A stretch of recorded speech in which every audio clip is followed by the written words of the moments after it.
السلام علیکم۔ محاصرہ شیب ابی طالب۔ جب قریش مکہ نے دیکھا کہ اللہ رب العزت کے فضل و کرم سے اور حضور اکرم صلی اللہ علیہ وآلہ وسلم کی حسن تبلیغ سے اسلام دن بدن بڑھتا جا رہا ہے اور کچھ مسلمان حبشہ کی طرف ہجرت بھی کر گئے اور وہاں بھی اسلام پھیل رہا ہے، تو انہوں نے ایک بہت خطرناک فیصلہ کیا۔ انہوں نے فیصلہ کیا کہ تمام بنو ہاشم، بنو مطلب اور تمام مسلمانوں کا مکمل مقاطعہ کر دیا جائے، ان سے قطع تعلق کر لیا جائے اور ان سے کسی بھی قسم کا کوئی تعلق، کوئی کھانے پینے کا سروکار، کوئی تجارت، کسی قسم کا کوئی معاملہ نہ رکھا جائے۔ پھر اس کے بعد اس مقاطعے کی اطلاع، قطع تعلق کی اطلاع جناب ابی طالب کو بھی دے دی گئی۔ تو ان کے مشورے سے تمام مسلمان حضور اکرم صلی اللہ علیہ وآلہ وسلم سمیت ایک گھاٹی کے اندر جا کے مقیم ہو گئے، جسے ابی طالب کے نام پر شیب ابی طالب کہا جاتا تھا، کیونکہ یہ جناب ابی طالب ہی کی ملکیت تھی۔ تو اس مقاطعے کا تفصیلی واقعہ سیرت ابن ہشام، ابن اسحاق کی کتاب سیرت النبویہ، تاریخ طبری اور باقدی کی مغازی میں بھی تفصیلاً مذکور ہے۔ اور اس واقعے میں اہم بات یہ تھی کہ بنو ہاشم میں سے ابو لہب کے سوا باقی سب حضور اکرم صلی اللہ علیہ وآلہ وسلم کا ساتھ دے رہے تھے، چاہے مسلمان ہوئے ہوں نہ ہوئے ہوں۔ اور بنو ہاشم کی ایک شاخ بنو مطلب بھی، جو ہاشم کے بھائی مطلب کی اولاد تھی، وہ بھی مکمل طور پر ساتھ دے رہے تھے۔ تو باقی قریش اس مقاطعے کے حق میں تھے، انہوں نے سختی سے مقاطعہ کر رکھا تھا، یہاں تک کہ کوئی باہر سے، بیرون مکہ سے کوئی غلے کا، اناج کا تاجر بھی آ جاتا تو بھی اسے وہاں تک پہنچنے نہ دیا جاتا۔ 3 سال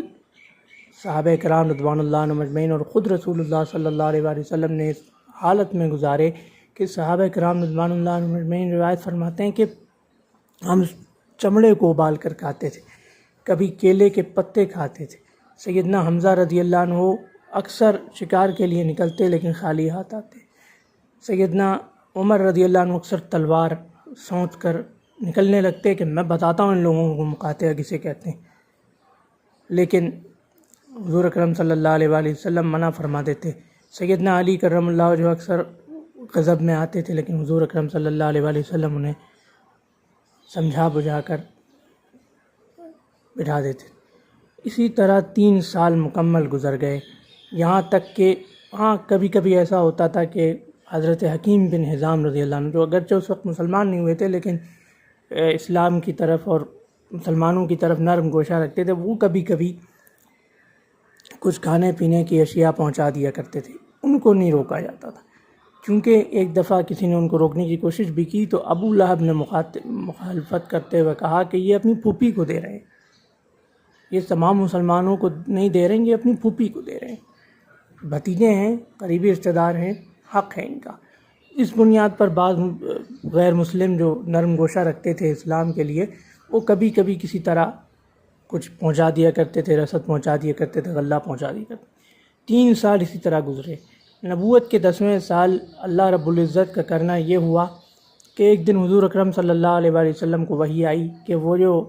مقاطعے معاہدے کی جو تحریر لکھی گئی تھی،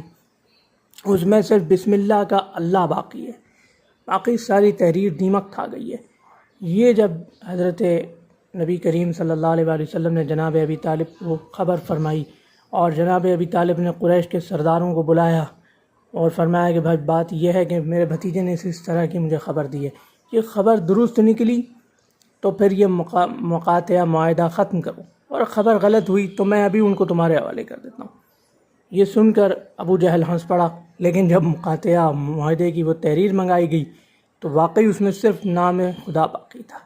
صرف اللہ رب العزت کا ذکر خیر نامی باقی تھا، باقی پوری تحریر دیمک کھا گئی تھی۔ چنانچہ اس مقاطعے کو ختم کر دیا گیا، اور اس مقاطعے کو ختم کرنے کی خاموش کوششوں میں حضور اکرم صلی اللہ علیہ وآلہ وسلم کی پھوپھی جناب حضرت عاتکہ رضی اللہ عنہ کے صاحبزادے زہیر بن ابی امیہ، جو ام المومنین حضرت ام سلمہ رضی اللہ عنہ کے سوتیلے بھائی بھی تھے، وہ بھی شامل تھے، اور الحمدللہ یہ مقاطعہ نبوت کے 10ویں سال مکمل ہوا، ختم ہو گیا۔ لیکن اس معاہدے کے ختم ہونے کے چند ہی ہفتوں یا مہینوں بعد حضور اکرم صلی اللہ علیہ وآلہ وسلم کی زوجہ محترمہ حضرت خدیجۃ الکبریٰ رضی اللہ عنہا اور حضرت جناب ابی طالب بھی اس دنیا سے رخصت ہو گئے۔ یہ مختصر واقعہ شیب ابی طالب آپ کی خدمت میں پیش کیا۔ اللہ حافظ۔